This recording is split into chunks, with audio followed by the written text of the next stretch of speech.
حقیقت میں سلام یہ ایک دعا ہے، اور جو دعا آج کل ہم نہیں دیتے، بہت زیادہ کنجوس ہو گئے۔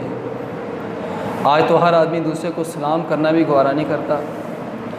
وہ آدمی سلام کرتا ہے کہ جس کا کوئی نہ کوئی مفاد ہوتا ہے، ورنہ لوگ سلام ہی نہیں کرتے۔ اللہ کے نبی صلی اللہ علیہ وسلم نے فرمایا، جب آپ نے صحابہ کو فرمایا کہ میرے صحابہ افشوا السلام، سلام کو عام کرو، تو صحابہ کرام نے اس سلام کو کیسے عام کیا؟ آپ حیران ہو جائیں گے کہ دو آدمی اگر راستے میں چل رہے ہیں تو چلتے چلتے درمیان میں بعض اوقات ایسے ہوتا ہے پہاڑی راستہ، آگے سے ایک راستہ الگ ہو کے دو بن جاتے ہیں، یا درمیان میں کوئی پتھر آ جاتا ہے یا کوئی درخت آ جاتا ہے، اس طرح کی کیفیت پیدا ہو جاتی ہے۔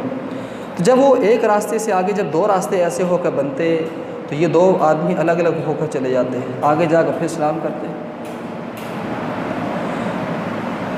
تو حضور علیہ الصلاۃ والسلام نے صحابہ اکرام رضی اللہ تعالیٰ عنہ کو صرف نماز پڑھنے کا طریقہ خالی نہیں بتایا، بلکہ پیدا ہونے سے لے کر مرنے تک کے تمام احکامات صحابہ کو سکھا دیے۔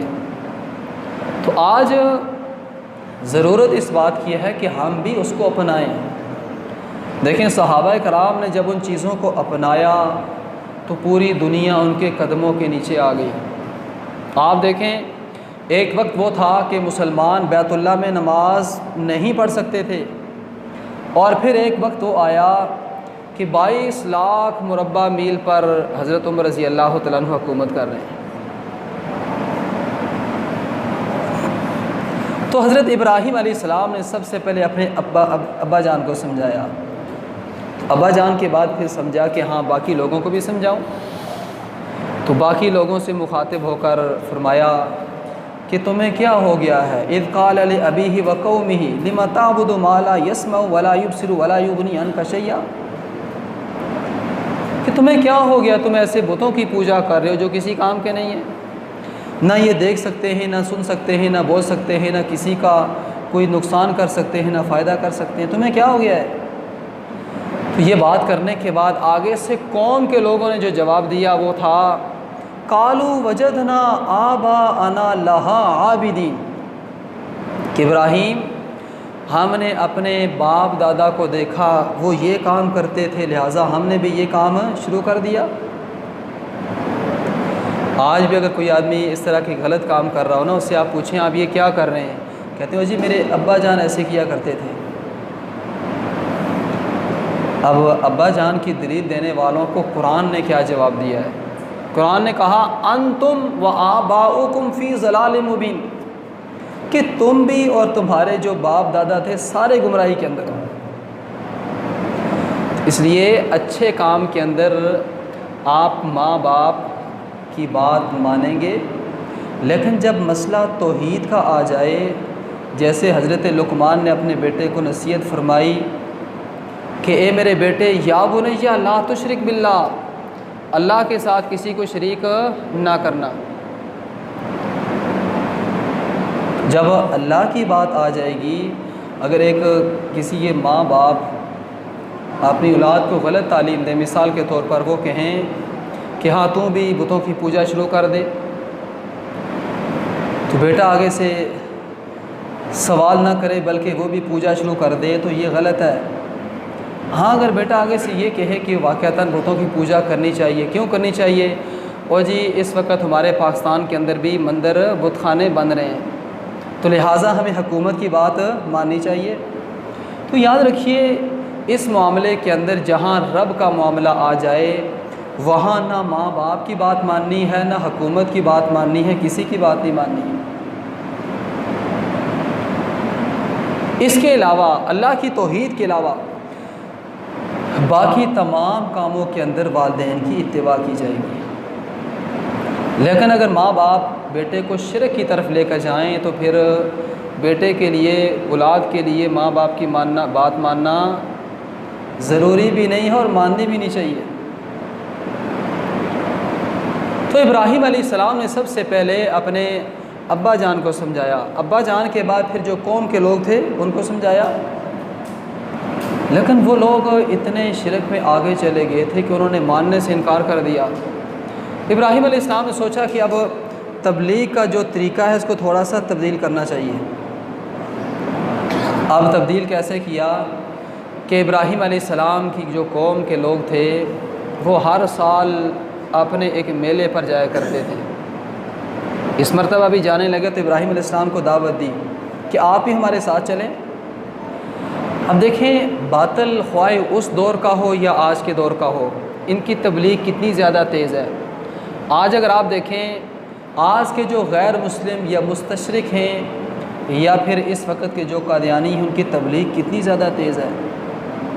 وہ کوئی ایسا موقع جانے نہیں دیتے کہ اپنے مذہب اور اپنے عقائد کی لوگ تشہیر کرنے میں، لیکن ایک مسلمان ہے جو سمجھتا ہو یار کوئی بات نہیں پھر کیا ہے۔ آج تو ہر آدمی دوسروں کو سمجھانا تو دور کی بات، جو اپنے گھر کے فرد ہیں ان کو بھی نہیں سمجھا رہا۔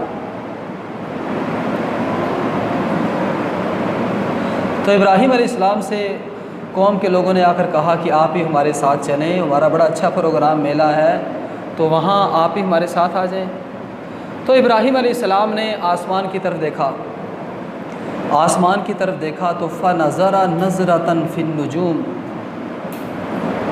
علامہ شبیر احمد عثمانی رحمۃ اللہ علیہ فرماتے ہیں کہ ابراہیم علیہ السلام نے آسمان کی طرف اس لیے دیکھا، قوم کے جو لوگ تھے وہ سورج چاند ستاروں کی پوجا کرنے والے تھے اور اس کے ساتھ بتوں کی پوجا بھی کرتے تھے۔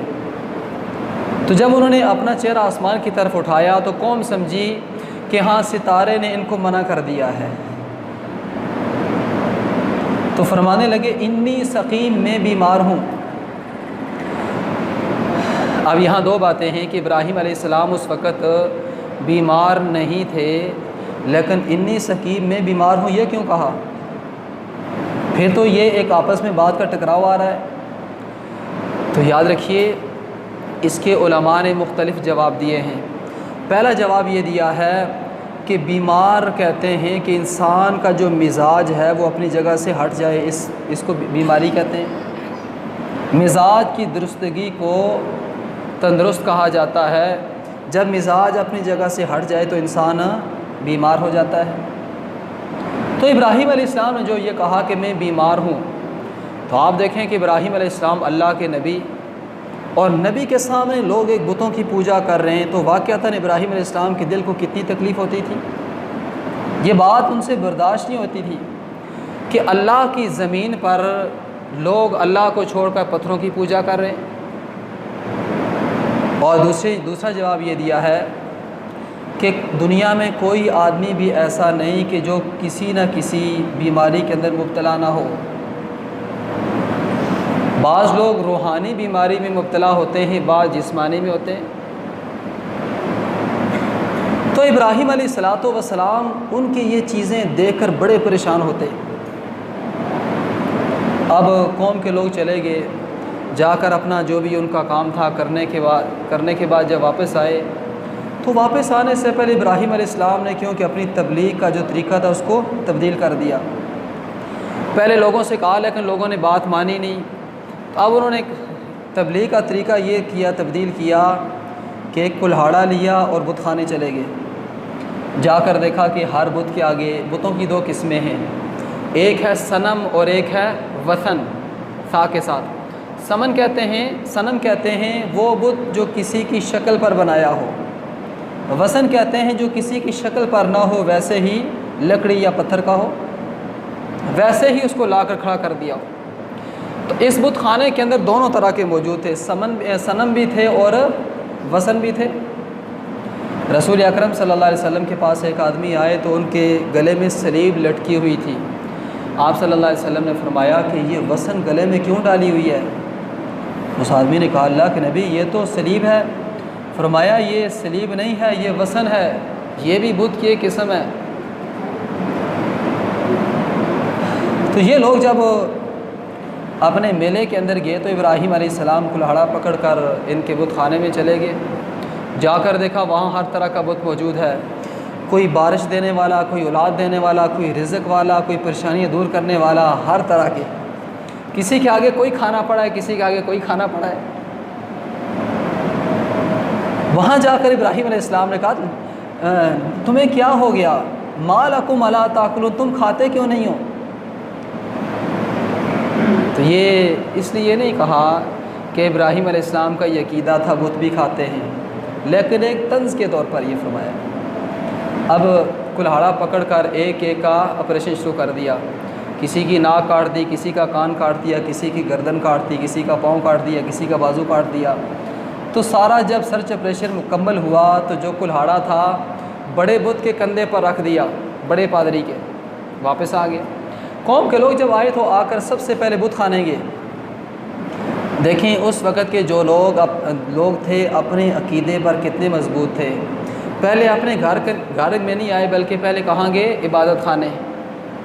عبادت خانے میں پہلے گئے، وہاں سے پھر اپنے گھر کے اندر آئے۔ آج اگر مسلمان کو دیکھا جائے تو اذان ہو رہی ہو تو آدمی کہتا ہے چلے یہ شاپر میں گھر چھوڑ کے واپس آ جاتا ہوں۔ اب شاپر گھر چھوڑنے جب لوگ جاتے ہیں تو خود بھی واپس نہیں آتے۔ پتہ چلا کہ آج ہمارا عقیدہ کیا ہو گیا ہے؟ کمزور ہو گیا ہے۔ اس عقیدے کو دوبارہ پالش کی ضرورت ہے۔ تو جب قوم کے لوگوں نے آ کر دیکھا اس بت خانے کے اندر تو بڑا عجیب حال ہوا ہے۔ حضرت ابراہیم نے سب کا آپریشن کر دیا، بڑے پریشان ہوئے کہ یہ کس نے کیا ہے۔ تو آخر سمجھے کہ ہاں ایک ہی نوجوان ہے کہ جو ہمارے بتوں کے خلاف ہر وقت بولتا رہتا ہے۔ تو ابراہیم علیہ السلام کو بلا کر پوچھا ابراہیم یہ کام آپ نے کیا ہے؟ تو ابراہیم علیہ السلام نے کہا میں نے کہاں کیا یہ کام، میں نے کہاں کیا ہے؟ وہ جو بڑا بت ہے بت خانے کے اندر اسے پوچھو، اس کے کندھے پر کلہاڑا ہے، آزار اس کے پاس ہیں، اس نے کیا ہوگا یہ کام۔ اب یہ بات آہستہ آہستہ نمرود تک چلی گئی۔ نمرود نے ابراہیم علیہ السلام کو بلا کر پوچھا ابراہیم یہ کام آپ نے کیا ہے؟ تو ابراہیم علیہ السلام نے فرمایا، بلکہ نہیں اس سے پہلے ایک اور بات ہوئی کہ ابراہیم علیہ السلام جب اندر داخل ہوئے تو نمرود نے کہا آپ اپنے آپ کو نبی کہتے ہو، آپ کو پتہ نہیں کہ جب شاہی خاندان شاہی محل کے اندر آتے ہیں تو وہاں آنے کے آداب کیا ہیں؟ آپ نے سجدہ کیوں نہیں کیا؟ تو ابراہیم علیہ السلام نے فرمایا کہ ایک رب کو سجدہ کرنے کا حکم ہے، باقی کسی کو سجدے کا حکم نہیں ہے۔ اب یہ بات کرنے کے بعد نمرود نے کہا اچھا آپ کا رب کون سا ہے؟ تو ابراہیم علیہ السلام نے فرمایا ربی الذی یحیی و یمیت، میرا رب وہ ہے جو زندہ کرتا ہے اور موت دیتا ہے۔ اب نمرود نے دو آدمیوں کو بلا لیا جیل سے، ایک وہ تھا جو مجرم تھا، ایک وہ تھا جس کو بلا کوئی جرم کیے اس کو قید کیا ہوا تھا۔ اب نمرود نے کیا کیا کہ جس کا جرم تھا اس کو چھوڑ دیا، دوسرے کو قتل کر دیا۔